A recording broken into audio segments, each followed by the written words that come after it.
The show is educational. Breakfast with Vossy and Brandy on the Home of Sport SEN. If you've missed any of the show, including the return of Decathlon Dave Riccio, get it on the podcast. Search for Breakfast with Vossy and Brandy.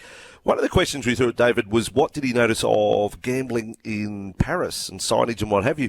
Been pointed out to me that in the Super League, if you don't know, the Super League is sponsored by Betfred. They're the major sponsor of the competition. But when they play in France, if there's a game at Catalans, they can't have the corner post or the goal post with the padding with Betfred on it.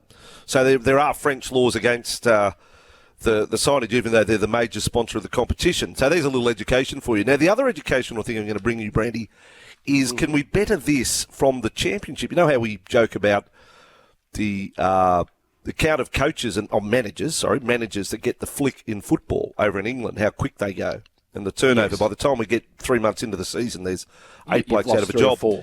Yeah. Can you top this? Ryan Lowe, so the championship started last weekend. He manages Preston North End. They lost 2-0 to Sheffield United, and that's it. Gone. But they're saying it's of his own doing. I find that.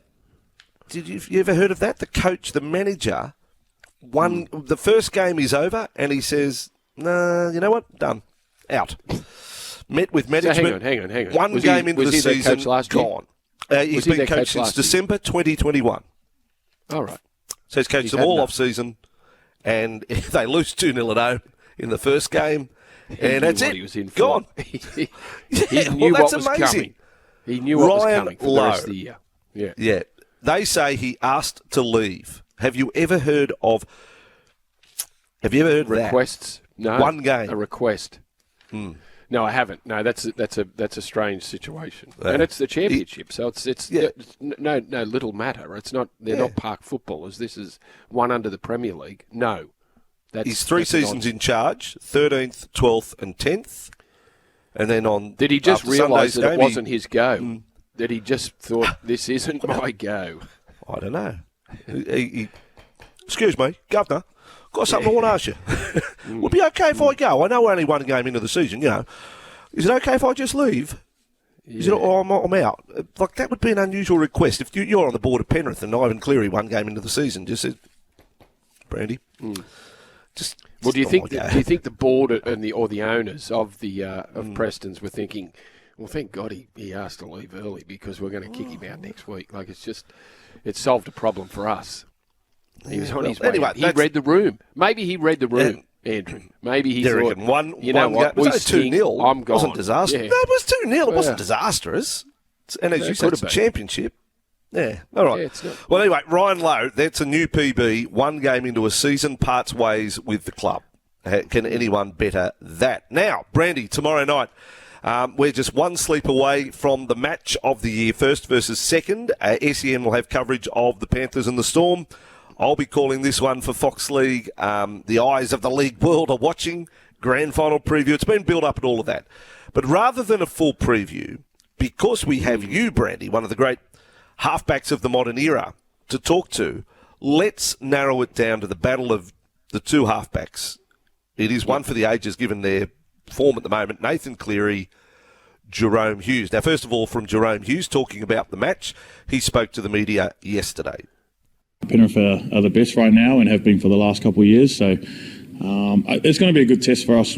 I feel like we need it. Got a lot that we want to do in our game and what we're trying to build towards the end of the year, and it's probably the perfect game to go up against the best and at their home stadium.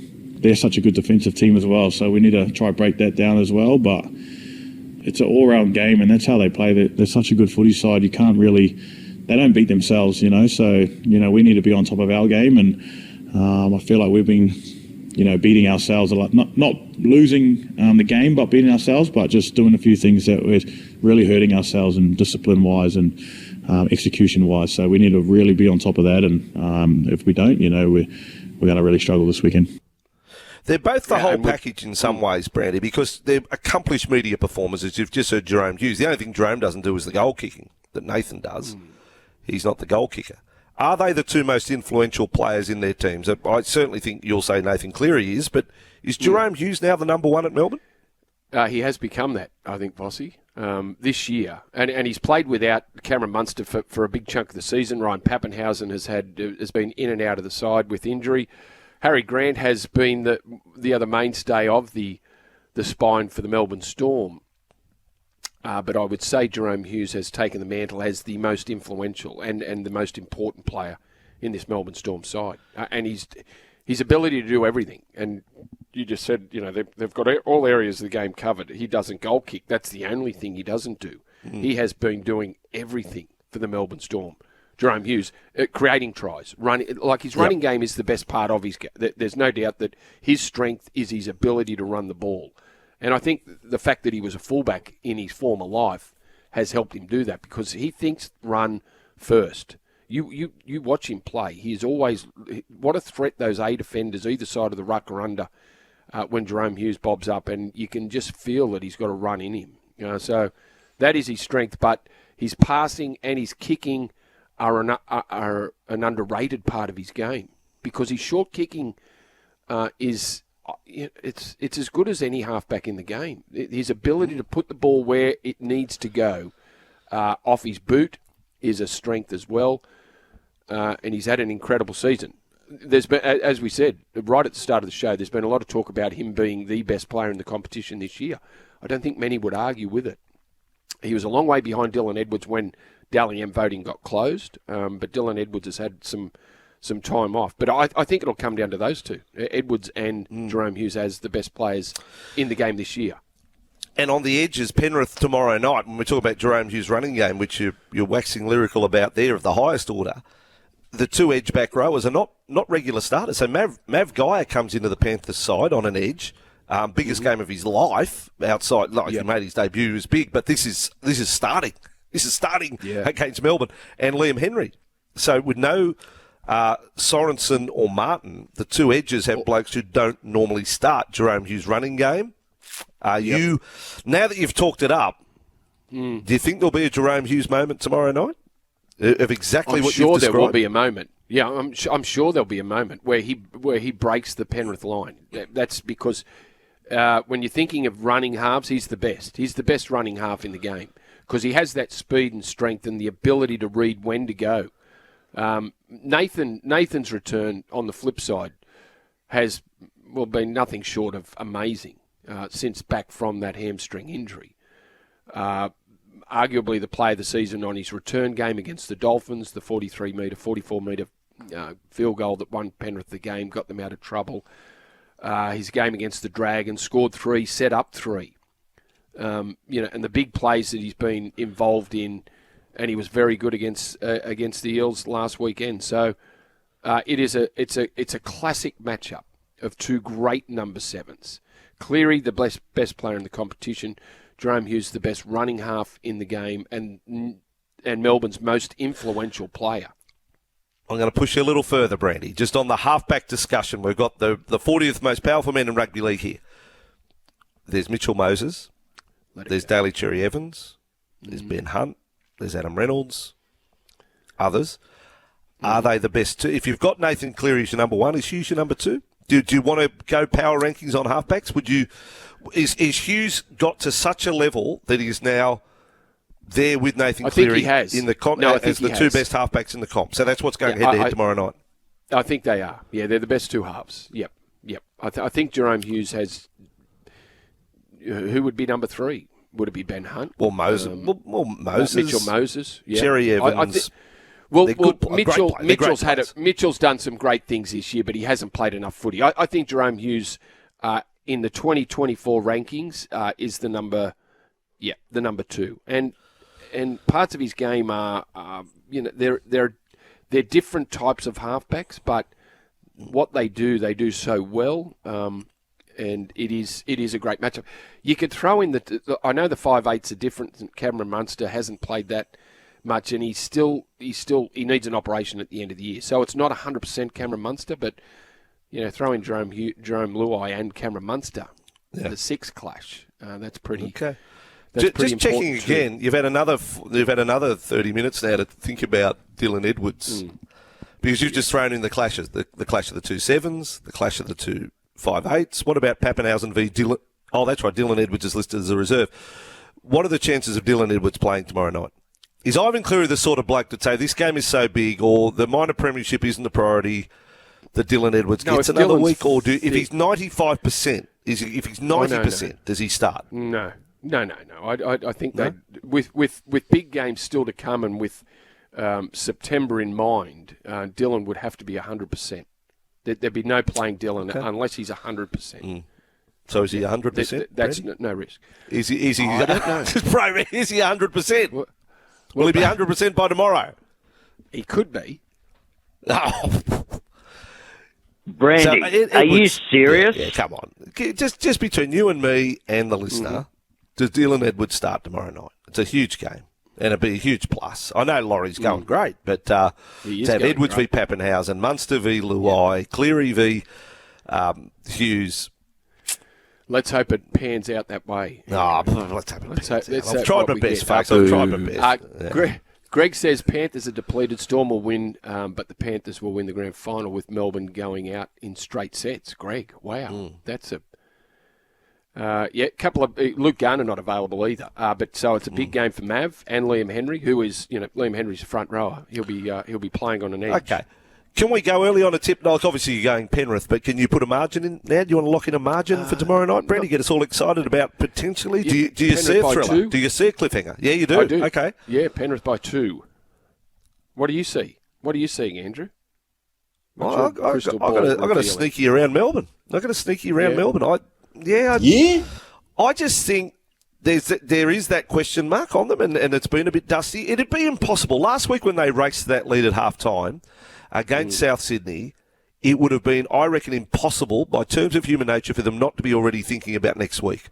And hence, second half was pretty ordinary. They scored after half-time, 26-4, and then they get one more, 24-4, whatever it was. They get one more penalty goal. But they must have been thinking about this week already. They'd South covered. Their minds started to wander. I just think Bellamy, I reckon it's a bigger dress rehearsal for the finals for Melbourne than it is for Penrith. Bellamy needs to see his team play like it is an actual final. I don't know whether Cleary needs to. Can I go at that angle? Can you understand that point? I think Bellamy needs to see his team absolutely ticking every box. This is full dress rehearsal. And the bounty, the prize is minor premiership. Suddenly 4 points clear of Penrith with 3 matches to go. So it's pretty good, pretty handy. Yeah. And they would get the opportunity then to rest players. They played Brisbane in the last round. They could rest their team basically, having wrapped it up. Before. So it's a cracking game. There's no doubt about it. Just on the half rankings, and Dan's text in Sam Walker ? If Nathan Cleary was regarded as one, Mitch Moses, Jahrome Hughes. I'm putting the 2024 rankings. Jahrome Hughes at number 2. Does Mitch Moses slip in at number 3? I would have Moses in at 3. I think this year's been... I think the Origin performances sort of... While he doesn't have premiership win, obviously, in his career and that moment, like Cleary now has, but I think that was a huge...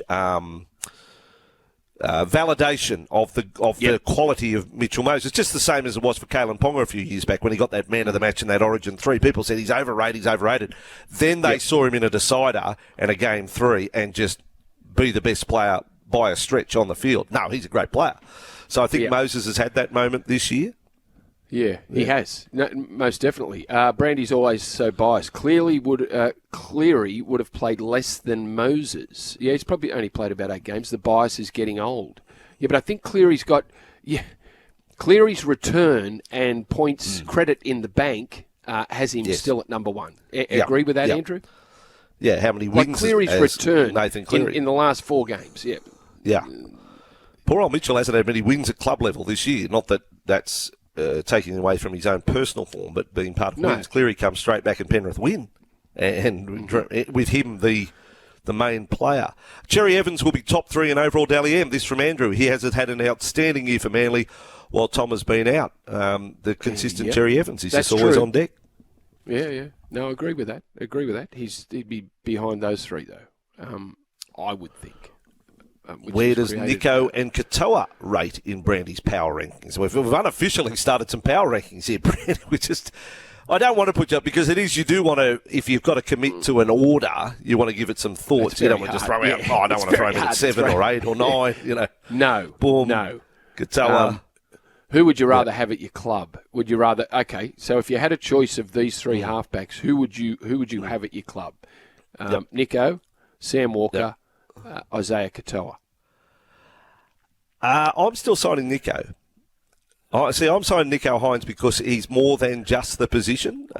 He's a very good player. I know the origin baggage is there now from 2 games, but I just think the package, the way he presents, he's who I'm signing. So I'm looking at a whole thing here. And who would I invest out of Walker and Katoa for the future? Because Nico is of an age. He's 28. I'm probably going with Katoa. Yep. I reckon he impresses me. Game manager, sweet kicker, going to get only better. A year and a half into his career. Yeah, only a year and a half in. Yeah, I'm going, and that's nothing against Sam either. No. But I'm going Katoa. Okay. Ben Hunt is not in the conversation for top halfback, says the Yas Dragon. Cannot close out a game, goes missing in big moments. The Yas Dragon. Well, he's played some good games for the Dragons over the last few years. He has. Outstanding. He has. Yeah. What about the week before against Melbourne? Yep. Part of the reason why they beat Melbourne in Melbourne. Yeah. Based on what you saw of Jahrome Luai this year playing as the main half, when Cleary was out, where would you put him in that list? Jahrome was outstanding, and I think he's shown that he can control the game and run a team, and that's terrific news for the Tigers. 12 months on, we're talking about Jahrome Luai, the halfback. And just to finish our chat around Penrith, I've been told that the Western Weekender must be quite weak, but they're running the story. Andrew Voss has been locked in to call the Thursday night blockbuster in Penrith for Fox. Could it be his last cheese toastie at the current Penrith Park? That's the story that the Western Weekender are running with. I am a fan. The cheese toastie, when I wrote my book, Stuff You May Have Missed, I did put the cheese toastie at Penrith in the top 10 of rugby league food worldwide. Yep. It's pretty basic, but it's quality, consistent. Yeah, the toastie. What happens with Penrith redeveloped? Where does the cheese toastie van go? I don't think it fits in. I don't think it's. Well, it's an outrageous. It becomes a government-run stadium. Get me Volandis. Get me Cleary. Someone's got to do something about this. The toastie truck. Is that your last game? Was that your last game at Penrith? Do you know? Have you checked your roster? I'll have to check my diary. Right. But I think that would be right. We haven't. I'll have to check. But yeah, that's it. There we go. Bam. Cheese toasties, folks. Good stuff. God's little gift out at Penrith.